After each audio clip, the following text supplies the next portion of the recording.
गैन देवर बाबू कहते नहीं आवत है अब तो ना है पता कहाँ है। चल ही बैठ के इंतजार कर देखी कब आवत है। अरे का ये भाऊजी का हो का ये झड़िया में बैठल है यहाँ आओ। अब क्यों देख ले तब ई ना हमहू तो आए हैं छुप छुपाई के। अब बता तो तोहर मेहरियन देख ले। मेहरिया का देख ले मेहरिया के गाड़ी में औकात हो तब काहे के ये देखा तो है ना निरमा चार बट्टी साबुन नहाए वाला हाँ कुल कपड़ा धोए वाला कुल लिया कोई धरे है। अच्छा अच्छा और खिड़की कहीं फेंक दे अंदर वहाँ। अरे हम धाय दे है कुल कह दे है। अब सुना ये हमार रानी हाँ तो है भौजी कहीं की रानी कहीं चला तू तो हमार पहले तो हमार चला तो जलत रहा था चाहे जवन कहा तो है के बोले वाला। हाँ बात तो सही कहते हो ये देखा ना कहीं मेरी समन्वय से जिनका दे नहीं तो कुटबो करी तो है ठीक है। हरिया समन्वय का करे कहा आपन है कैसे ना जब से शादी की हाथ छोड़ावत है नहीं भाजी खाद पकड़ छोड़बे न। अरे का बताई देखा था तुरंत हाथ तुरंत ऐसे कह लेते यार भाजी भाजी सट जाओ भाजी हम सोचा था कि अब क्यों देख ले तो का कही कहाँ मिली है तोरो बेइज्जती हुई हमरो बेइज्जती हुई हो कि नहीं। सही कहा था आजकल का जानते हो युग जमाना बहुत खराब हो ये देखा अच्छी बात क्यों ना जल्दी फैलावत बुरी बात सब फैला देला जाए दे तू का हर हर ताकत है तू चिंता जिन करा हम कुल जुगाड़ से आल है। अच्छा हाँ और चला है खाना तो है आज जौन हो छेना लियाल है। अच्छा आज वह खिया तो जानता है हमारा पूरा पसंद मन कौन बात है। हाँ तो वह छेना खिया के ना आज आधा तू काटू आधा हम काटू। अरे पहले वाला फील ही तो याद है। अरे का बताई भाऊजी जब तो खुश करत का हे देखा जब ऐसा मुहा नाई के काटत रहे ना इतना बढ़िया लगा इतना मजा आवे का बताई। तो पहले वाला याद धरा हरिया मिला रे। सही कहा थी अरे का बताई इतना खुश करत का तो मेहरा हमार हे देखा रोगही पदही हो हे देखा रड़वा न बुलावा हर तो जाई वो हर कई हमार गांड पीरा था हमार पीरा था हमार दांत पीरा था यही हो हमारी ना खोजे होता दमदार था। अरे तोहरी की ना एकदम यार जवानी एकदम कचकच की अरे वाह देखा था तोहर भैया आवत है चाहे जी आइए तब आपके थाम ली। अरे तू एकदम चौचक है देखा हमारे ऊपर ज्यादा ध्यान देल करा हर हर ध्यान जिन देल करा शादी भाई तो ना आया लम्बे लम्बे हाय बाय कर लेते रहे हैं। अरे चला है देखा अच्छा ये भौजी हो ये बताओ नेनुआ की सब्जी तो पसंद हो कि भिंडी का। नहीं मैं भिंडी ज्यादा पसंद नेनुआ कम पसंद है।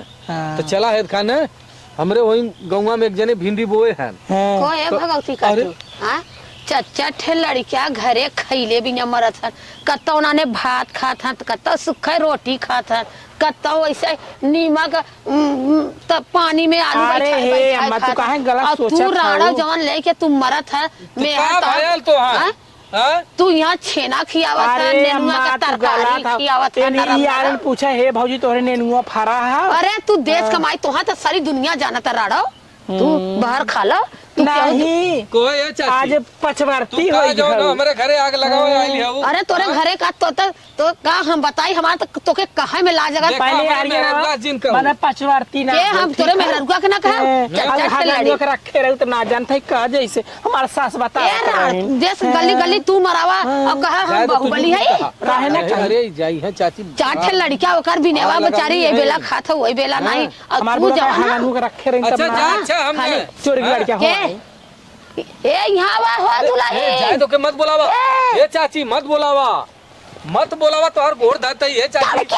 अरे बवाल कर दे अरे जिन बुलावा चाची अरे बतावा ओकर आज सालन से लड़किया ओकर जिन बुलावा आज एक साल से बिलखत हो कत्तो हम नून दे देव कत्तो मसाला दे देव कत्तो क्या दे हम देव का दिन चलाइबू का मई का होत है ये बानी हेत खा छेना लियाऊ बर्फी लियाऊ नेनुआ खरीद के लियाऊ भाजी बनाऊ और लड़किया तोहर वहां का के भात खाता ये मजाक करत रहे भौजी से मजाक करता जब हम मजाक करे तोरे गाड़ी मरचा लगला तोरे जैसे जनला ललका मरचा लग जाला भौजी चमक चुमक के देखत है।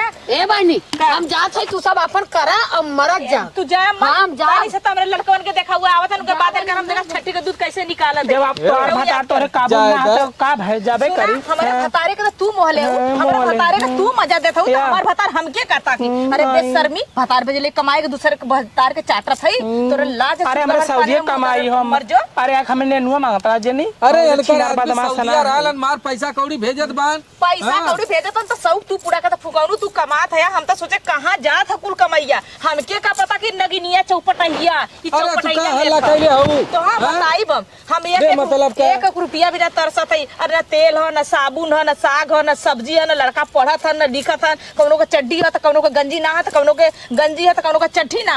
अरे तो के बेशर्मी कैसन है रे। चला हम जाती है ना। हां तू जा कोह तो मर जाता अगर अच्छा, चुरगा चला, में पानी तो मुंह ये धर के बच्ची मर कमाई जाता। है। बच्ची कमाई बहुत तो के बर्दाश्त के लिए सामना अच्छा करी जायद बर्दाश्त। अब गलती न करब। कहिया तू ना करब अब आजुक बात- कहला तू लेकिन वही गलतियां तू नहीं करला। अब आजुक बात हाँ। तू जैसे काबू एका छोड़बा की नहीं हम आजुक छोड़ दे। तू एक सारी आदमी ये देखा सऊदी रहलन ना हां तो हम सोचिला कि कहलिन त साग सब्जी मंगा देल करा है का हुआ पैसा कौड़ी देलिन हम साग सब्जी नहीं तू सारा शौक है का पूरा करत है। रात रात भर तू जो ना आवत है उठ उठ के कुल हम जानत है, हम बोलत ना रही कि हम अपने आँख से देखब कान से सुनत। अच्छा चला जायद हल्ला जिन करा। वही अब आजुक बुढ़िया ये शौक है मेरे घर का खर्ची चला तो हमारा कौन बुढ़िया? वह बुढ़िया लिया लिया के बेचारी। आओ चाची हाँ वह बूढ़ा हमारा नून देता तेल देता इतना तक कि बेचारो हमारे लड़कन के खाए के न देती ना तो मुँह में आहारो न रहा। अच्छा गलती हो गई मर जाता आजुक बाद ऐसा गलती न बल्कि ना मर जाता बिना राड़ा रही बिना आदमी अरे के नहीं रही। नहीं बच्ची की माई छोड़बा की नहीं अब छोड़ दे छोड़ना छोड़बा तो एकदम अपन छोड़ लड़का दे। लेके कहीं जगह ए ना देखा मर जा। तोहार कसम खाए तार कहा भरोसा ना हो। हाँ तू एक पर रहता तब जानी तोर भरोसा हम तोर भरोसा ना हो। लेकिन सुधर जाए नहीं हम अपन लड़का उठाई कतो जाके मुड़ धस के मर जा। नहीं नहीं नहीं नहीं अब जौन तू काबू आजू के बाद तू जहाँ काबू वहीं जा जैसे काबू वैसे करब। चला ठीक हुआ हाँ, बुढ़िया चला। इस बार बेचारी से के बार आँख खोल दे। अरे हम हमारा- का बताई चला। सुधर जाए नहीं हमारा रानी अब चला, आवा। आवा